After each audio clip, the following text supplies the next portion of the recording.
Hello everyone. I'm pretty sure none of y'all in 1 million years would have expected this collaboration, but today I'm doing a collaboration with DannyWG. Yo.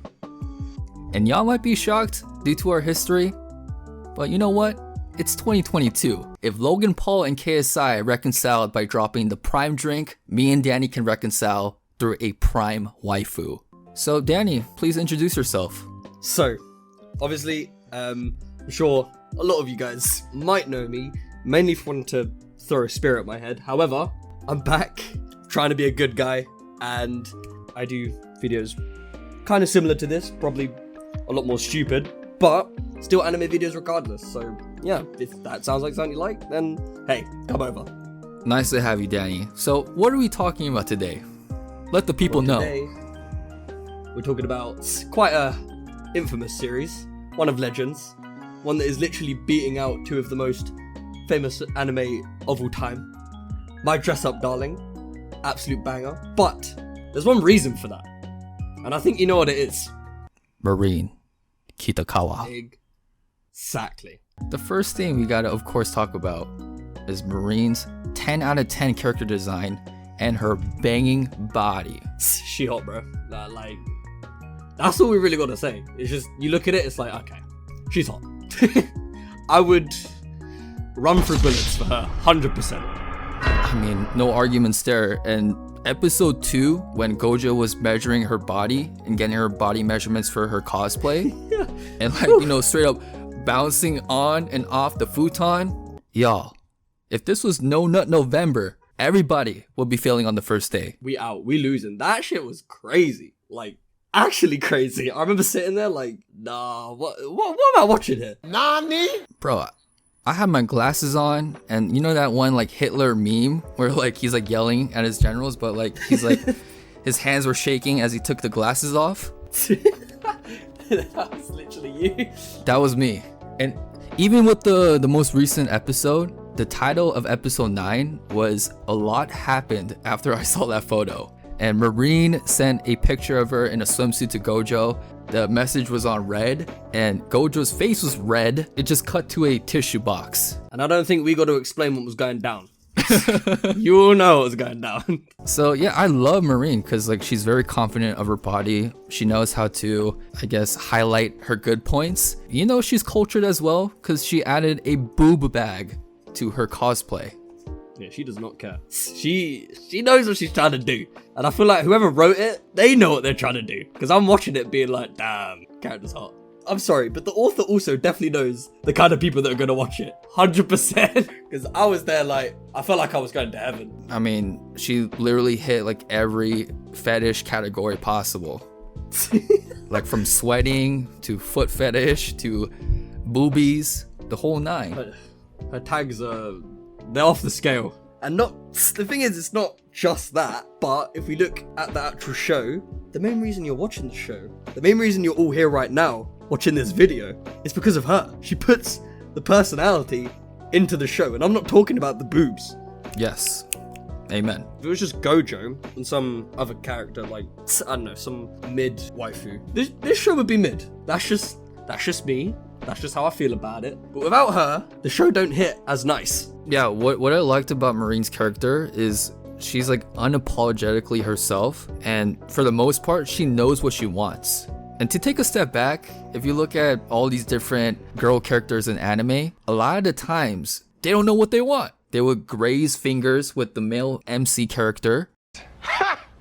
Gay! And they would deadass spend the next 3 episodes contemplating whether or not she should go up to him and say hi. I'm pretty sure I said this to you before, but it looked like she got punched through something. She just comes crashing into the classroom, just slams down, says hi to Gojo, like all this shit, and just walks off like nothing happened. You don't see that normally. Normally they would have run home. They would have been out.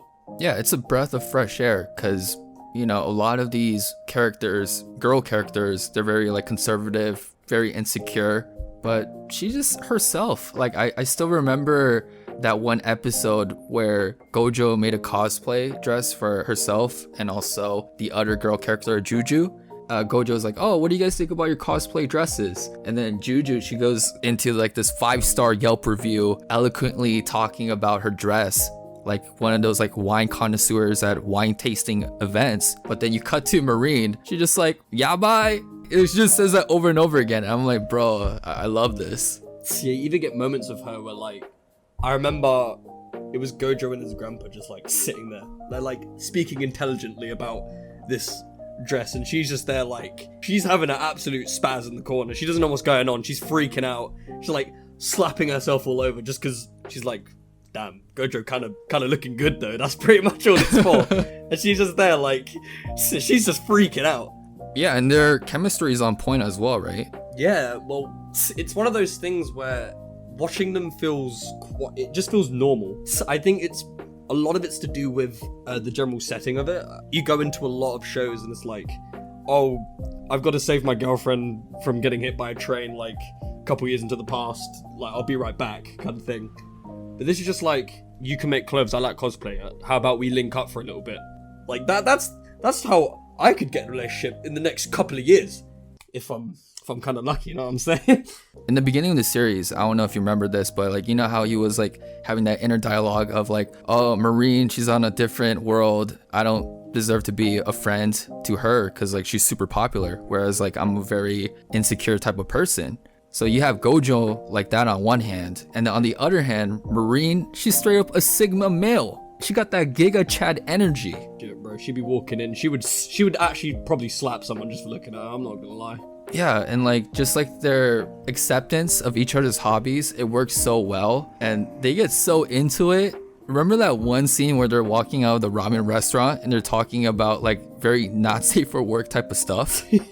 Yeah, that was nuts. The way they're just walking out, they're talking about it, and you got these old people on the side. They're like, "Hey, what the fuck going on over here?" And the fact that the author had the balls to be like, you know what? High schoolers talk about this kind of shit. Yeah, and like they're so absorbed and like so invested in their hobbies. Just seeing both Gojo's passion for creating these different cosplay uniforms and, you know, with Marin just passionate about cosplay in general. It's really cool just seeing that like childlike innocence. Yeah, definitely. It makes a lot of funny moments as well because they're so absorbed with their passions. Gojo doesn't even think about the people around him, like the environment. There was that one scene where he's like researching for Marin's costume, and you know how Gojo grandpa just walks in seeing him playing that game. Does it wait after that moment, does he like break his back or something like that? Yeah, like he couldn't handle it, bro. The stalking came too strong. Like he just sees what's going on the screen. He's like, oh wait, no. Then his back just snaps it off. He's like, oh shit. But no, generally, with their passion as well, I feel like especially for Marin, like it's very like honeymoon phase kind of thing that we're watching because she's never really done cosplay properly before. So to her, this is like a passion she's wanted to do for ages, and she's finally getting to do it. And you get to see like the general happiness and excited expression from her character. It's just so fun. It's so fun to watch when you see it, and it looks genuine as well. And like another thing I really liked about the show is definitely the romance. And Danny, I know you like your romance shows. Oh god, I like him a bit too much, I'm not gonna lie. Pretty much for anyone that knows anything about me, I am a romance connoisseur. I go around the globe searching for all the romance stuff. And there was a time where I peaked. Anything that was trash, I was on it. And I would come out of it and be like, damn, that was good. But recently I had a bit of a decline. It got too trashy to the point where even I came out of it being like, nah, that wasn't normal. I don't know what I just watched. Then I watched My Dress Up Darling, and this show just revived it. The light inside of me just grew. And now I can watch trash stuff again. This is what romance is meant to be. This is a good romance. And as someone that loves them deeply, I'm ready to go back out there. Thanks to this goddamn show. Well, goddamn. We got anime shows changing people's lives. I'm a new man. And, I mean, talking about romance, Danny, you gotta thank me for this, but I introduced Danny to a very special someone, and her name is Akase Akari. God, I mean, I do have to thank you for this one, because if we're going to get into it, god damn. She's not even an anime. This woman, a real woman, is literally Marin. Unironically.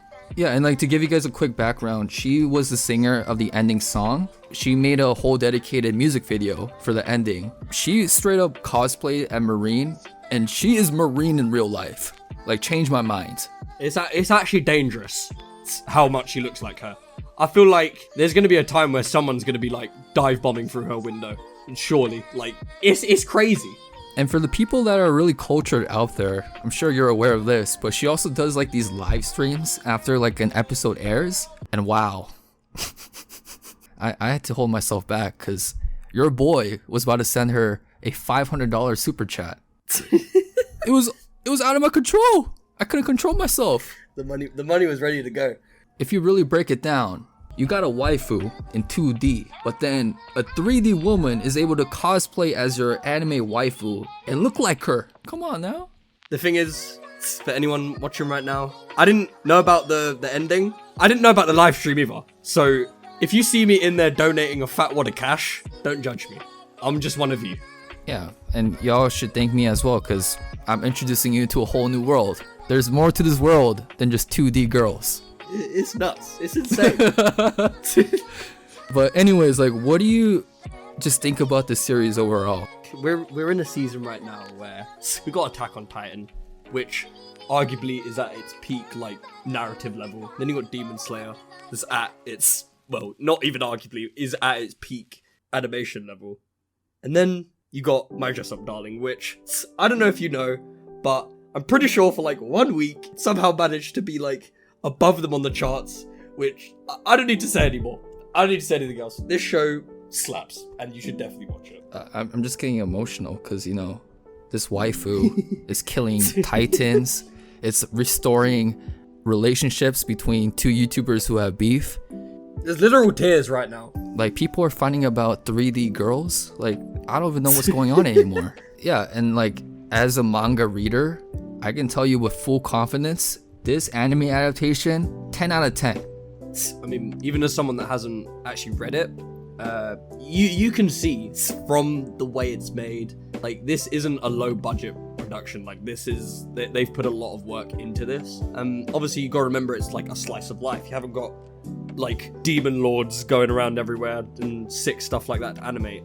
But the world, the movements, it's all fluid and it's really good. So yeah, Danny, any last words, anything you want to plug? All I gotta say is, hey, just watch the goddamn show. And you know why you're watching it?